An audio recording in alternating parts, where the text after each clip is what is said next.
Exodus chapter 11. The Lord said to Moses, Yet one plague more I will bring upon Pharaoh and upon Egypt.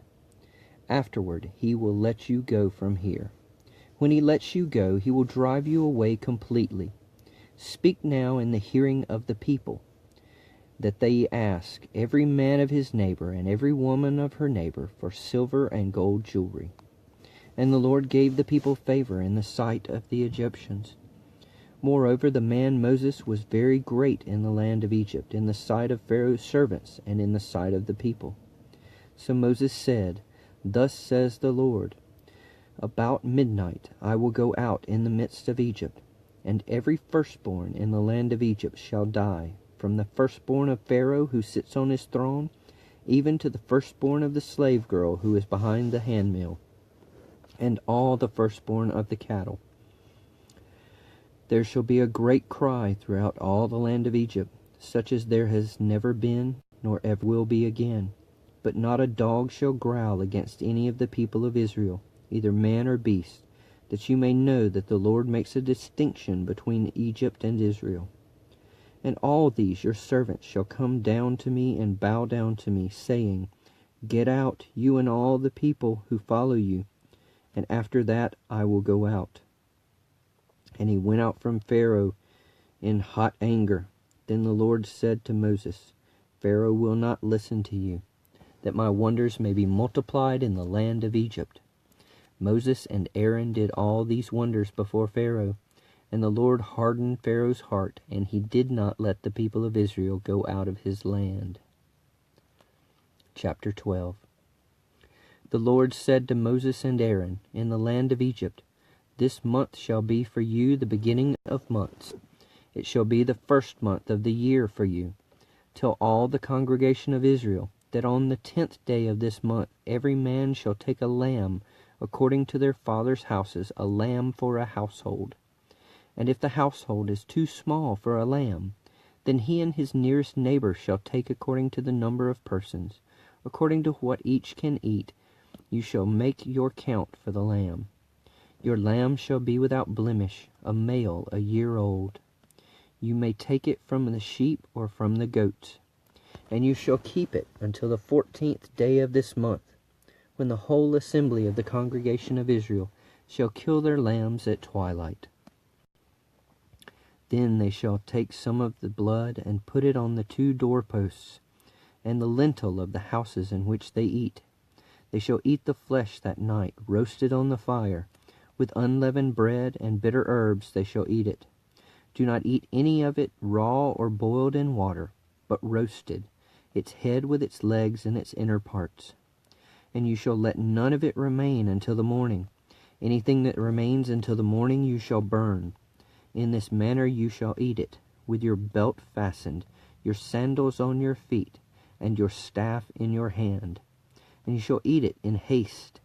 It is the Lord's Passover. For I will pass through the land of Egypt that night, and I will strike all the firstborn in the land of Egypt, both man and beast, and on all the gods of Egypt I will execute judgments. I am the Lord.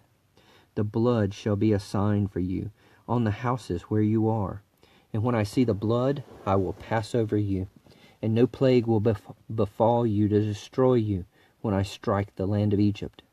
This day shall be for you a memorial day, and you shall keep it as a feast to the Lord.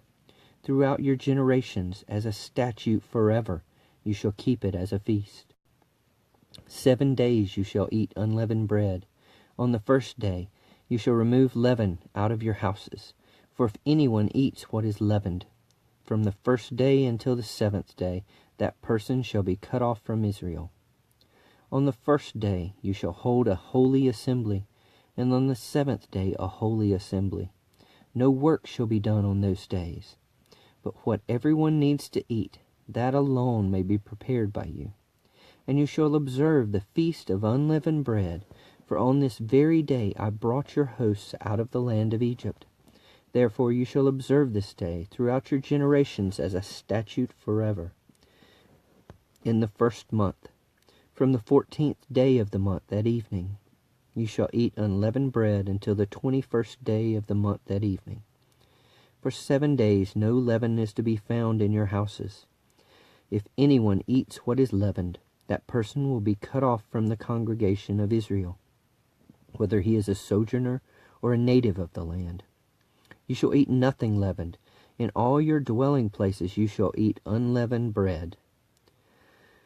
Then Moses called all the elders of Israel and said to them, Go and select lambs for yourselves, according to your clans, and kill the Passover lamb. Take a bunch of hyssop and dip it in the blood that is in the basin, and touch the lintel and the 2 doorposts with the blood that is in the basin.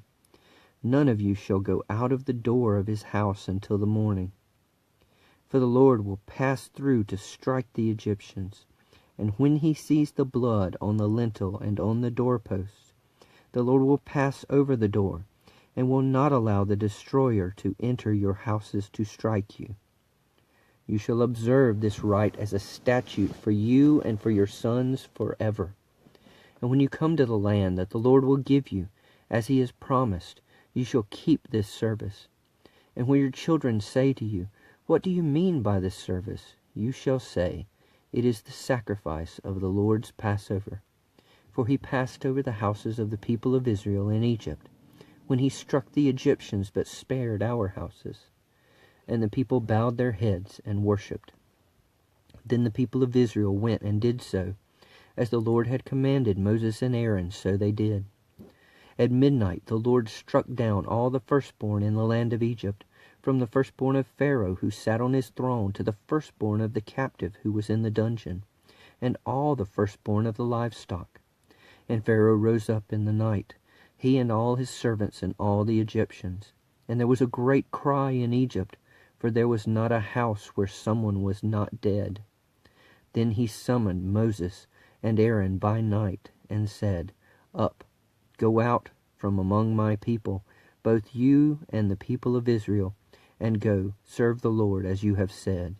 Take your flocks and your herds as you have said, and be gone, and bless me also. The Egyptians were urgent with the people to send them out of the land in haste, for they said, We shall all be dead. So the people took their dough before it was leavened, their kneading bowls being bound up in their cloaks on their shoulders. The people of Israel had also done as Moses told them, for they had asked the Egyptians for silver and gold jewelry and for clothing. And the Lord had given the people favor in the sight of the Egyptians, so that they let them have what they asked. Thus they plundered the Egyptians. And the people of Israel journeyed from Ramesses to Succoth, about 600,000 men on foot, besides women and children. A mixed multitude also went up with them, and very much livestock, both flocks and herds. And they baked unleavened cakes of the dough that they had brought out of Egypt, for it was not leavened, because they were thrust out of Egypt and could not wait, nor had they prepared any provisions for themselves. The time that the people of Israel lived in Egypt was 430 years. At the end of 430 years, on that very day, all the hosts of the Lord went out from the land of Egypt. It was a night of watching by the Lord, to bring them out of the land of Egypt. So this same night is a night of watching kept to the Lord by all the people of Israel throughout their generations. And the Lord said to Moses and Aaron, This is the statute of the Passover. No foreigner shall eat of it, but every slave that is bought for money may eat of it, after you have circumcised him. No foreigner or hired worker may eat of it. It shall be eaten in one house. You shall not take any of the flesh outside of the house, and you shall not break any of its bones. All the congregation of Israel shall keep it. If a stranger shall sojourn with you, and would keep the Passover to the Lord, let all his males be circumcised. Then he may come near and keep it. He shall be as a native of the land, but no uncircumcised person shall eat of it. There shall be one law for the native and for the stranger who sojourns among you. All the people of Israel did just as the Lord commanded Moses and Aaron. And on that very day the Lord brought the people of Israel out of the land of Egypt by their hosts. Chapter 13. The Lord said to Moses, Consecrate to me all the firstborn, Whatever is the first to open the womb among all the people of Israel, both of man and of beast, is mine." Then Moses said to the people, "Remember this day in which you came out of Egypt, out of the house of slavery, for by a strong hand the Lord brought you out from this place. No leavened bread shall be eaten. Today in the month of Abib you are going out.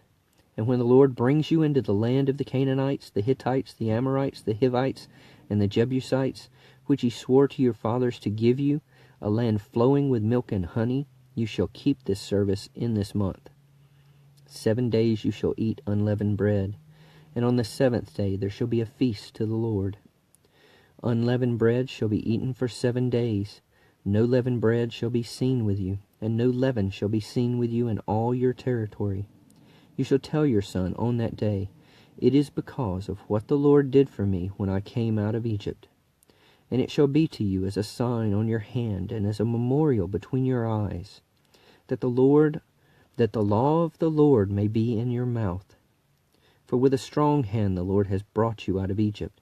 You shall therefore keep this statute at its appointed time from year to year, when the Lord brings you into the land of the Canaanites, as he swore to you and your fathers, and shall give it to you.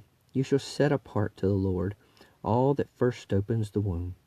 All the firstborn of your animals that are males shall be the Lord's. Every firstborn of a donkey you shall redeem with a lamb, or if you will not redeem it, you shall break its neck. Every firstborn of man among your sons you shall redeem. And when in time to come your son asks you, 'What does this mean?' you shall say to him, 'By a strong hand the Lord brought us out of Egypt, from the house of slavery. For when Pharaoh stubbornly refused to let us go, the Lord killed all the firstborn in the land of Egypt, both the firstborn of man and the firstborn of animals. Therefore I sacrificed to the Lord all the males that first opened the womb, but all the firstborn of my sons I redeem. It shall be as a mark on your hand or frontlets between your eyes, for by a strong hand the Lord brought us out of Egypt." When Pharaoh let the people go, God did not lead them by way of the land of the Philistines, although that was near. God said, "Lest the people change their minds when they see war and return to Egypt." But God led the people around by the way of the wilderness toward the Red Sea. And the people of Israel went up out of the land of Egypt equipped for battle. Moses took the bones of Joseph with him, for Joseph had made the sons of Israel solemnly swear, saying, "God will surely visit you, and you shall carry up my bones with you from here." And they moved on from Succoth and encamped at Etham, on the edge of the wilderness. And the Lord went before them by day in a pillar of cloud leading along the way, and by night in a pillar of fire to give them light, that they might travel by day and by night. The pillar of cloud by day and the pillar of fire by night did not depart from before the people. Chapter 14. Then the Lord said to Moses, "Tell the people of Israel to turn back and encamp in front of Pi-hahiroth, between Migdol and the sea, in front of Baal-zephon. You shall encamp facing it by the sea. For Pharaoh will say of the people of Israel, 'They are wandering in the land. The wilderness has shut them in.' And I will harden Pharaoh's heart, and he will pursue them. And I will get glory over Pharaoh and all his host.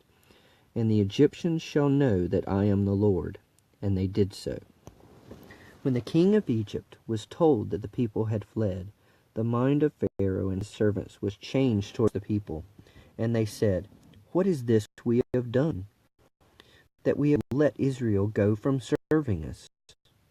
So he made ready his chariot, and took his army with him, and took 600 chosen chariots, and all the other chariots of Egypt, with officers over all of them.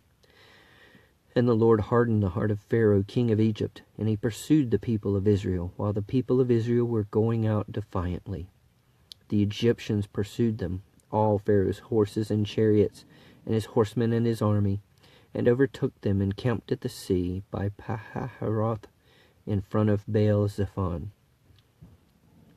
When Pharaoh drew near, the people of Israel lifted up their eyes, and behold, the Egyptians were marching after them. and they feared greatly. And the people of Israel cried out to the Lord. They said to Moses, "Is it because there are no graves in Egypt that you have taken us away to die in the wilderness? What have you done to us in bringing us out of Egypt? Is not this what we have said to you in Egypt? Leave us alone that we may serve the Egyptians. For it would have been better for us to serve the Egyptians than to die in the wilderness." And Moses said to the people, "Fear not, stand firm, and see the salvation of the Lord, which he will work for you today. For the Egyptians whom you see today, you shall never see again.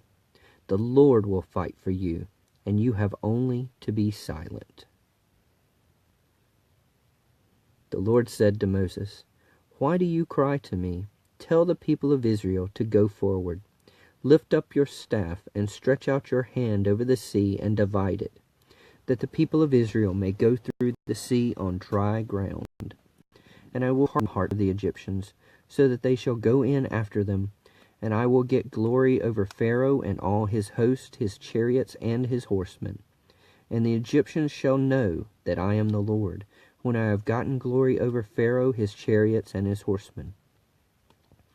Then the angel of God, who was going before the host of Israel, moved and went behind them, and the pillar of cloud moved before them and stood behind them, coming between the host of Egypt and the host of Israel. And there was the cloud and the darkness, and it lit up the night without one coming near the other all night. Then Moses stretched out his hand over the sea, and the Lord drove the sea back by a strong east wind all night, and made the sea dry land, and the waters were divided. And the people of Israel went into the midst of the sea on dry ground, the waters being a wall to them on their right and on their left. The Egyptians pursued and went in after them into the midst of the sea, all Pharaoh's horses, his chariots, and his horsemen. And in the morning watch the Lord in the pillar of fire and cloud looked down on the Egyptian forces, and threw the Egyptian forces into a panic, clogging their chariot wheels, so that they drove heavily. And the Egyptians said, "Let us flee from before Israel, for the Lord fights for them against the Egyptians." Then the Lord said to Moses, "Stretch out your hand over the sea, that the water may come back upon the Egyptians, upon their chariots, and upon their horsemen." So Moses stretched out his hand over the sea, and the sea returned to its normal course when the morning appeared. And as the Egyptians fled into it, the Lord threw the Egyptians into the midst of the sea. The waters returned and covered the chariots and the horsemen. Of all the host of Pharaoh that had followed them into the sea, not one of them remained. But the people of Israel walked on dry ground through the sea, the waters being a wall to them on their right hand and on their left. Thus the Lord saved Israel that day from the hand of the Egyptians. And Israel saw the Egyptians dead on the seashore. Israel saw the great power that the Lord used against the Egyptians. So the people feared the Lord, and they believed in the Lord and in his servant Moses. Chapter 15. Then Moses and the people of Israel sang this song to the Lord, saying, "I will sing to the Lord, for he has triumphed gloriously. The horse and his rider he has thrown into the sea. The Lord is my strength and my song, and he has become my salvation. This is my God, and I will praise him, my father's God, and I will exalt him. The Lord is a man of war, the Lord is his name. Pharaoh's chariots and his host he cast into the sea, and his chosen officers were sunk in the Red Sea. The floods covered them, they went down into the depths like a stone. Your right hand, O Lord, glorious in power, your right hand, O Lord, shatters the enemy. In the greatness of your majesty you overthrow your adversaries. You send out your fury, it consumes them like stubble. At the blast of your nostrils the waters piled up, the floods stood up in a heap. The deeps congealed in the heart of the sea. The enemy said, I will pursue, I will overtake, I will divide the spoil, my desire shall have its fill of them. I will draw my sword, my hand shall destroy them. You blew with your wind, the sea covered them. They sank like lead in the mighty waters. Who is like you, O Lord, among the gods? Who is like you, majestic in holiness, awesome in glorious deeds, doing wonders? You stretched out your right hand, the earth swallowed them. You have led in your steadfast love the people whom you have redeemed. You have guided them by your strength to your holy abode. The peoples have heard, they tremble. Pangs have seized the inhabitants of Philistia. Now are the chiefs of Edom dismayed. Trembling seizes the leaders of Moab. All the inhabitants of Canaan have melted away. Terror and dread fall upon them because of the greatness of your arm. They are still as a stone. Till your people, O Lord, pass by, till the people pass by whom you have purchased. You will bring them in and plant them on your own mountain, the place, O Lord, which you have made for your abode, the sanctuary, O Lord, which your hands have established. The Lord will reign forever and ever. For when the horses of Pharaoh and his chariots and his horsemen went into the sea, the Lord brought back the waters of the sea upon them. But the people of Israel walked on dry ground in the midst of the sea. Then Miriam the prophetess, the sister of Aaron, took a tambourine in her hand, and all the women went out after her with tambourines and dancing. And Miriam sang to them, "Sing to the Lord, for he has triumphed gloriously. The horse and his rider he has thrown into the sea." Then Moses made Israel set out from the Red Sea, and they went into the wilderness of Shur. They went 3 days in the wilderness and found no water. When they came to Marah, they could not drink the water of Marah because it was bitter. Therefore it was named Marah. And the people grumbled against Moses, saying, "What shall we drink?" And he cried to the Lord, and the Lord showed him a log. And he threw it into the water, and the water became sweet. There the Lord made for them a statute and a rule. And there he tested them, saying, "If you will diligently listen to the voice of the Lord your God, and do that which is right in his eyes, and give ear to his commandments, and keep all his statutes, I will put none of the diseases on you that I put on the Egyptians, for I am the Lord your healer." And they came to Elim, where there were 12 springs of water and 70 palm trees, and they encamped there by the water.